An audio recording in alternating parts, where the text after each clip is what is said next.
Viewers, আসসালামু আলাইকুম আ রহমতুল্লাহ বারাকাতু।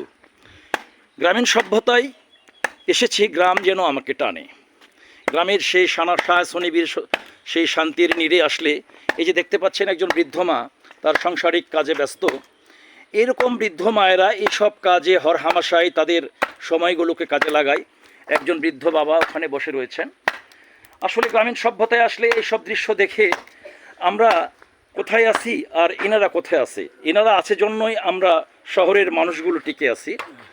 এই যে দেখতে পাচ্ছেন তারা এখানে ছাগলের জন্য ঘাস কেটে রেখেছে, ছাগল বেঁধে রেখেছে, বাবা বসে আছে, ওখানে বৃদ্ধ মা কাজ করছে।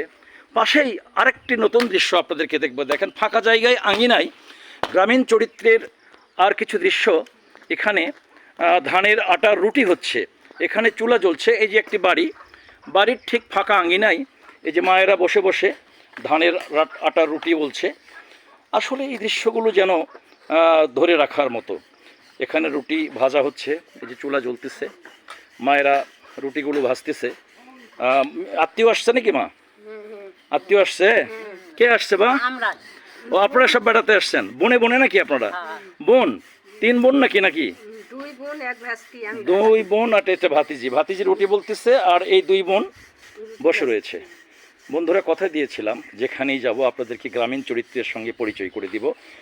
শুধু গ্রামীণ চরিত্র নয়, যা কিছু পাবো সব কিছুই আপনাদের নখদর্পণে দেওয়ার চেষ্টা করব। বন্ধুরা, আজকে এই গ্রামীণ সভ্যতা সত্যি।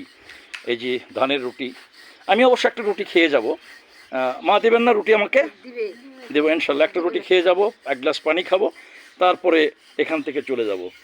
এই দৃশ্যগুলো সচরাচর পাওয়া যায় না। একদম মুক্ত বাড়ির আঙিনায় বনে ঝিয়ে মায়ে সবাই মিলে এখানে।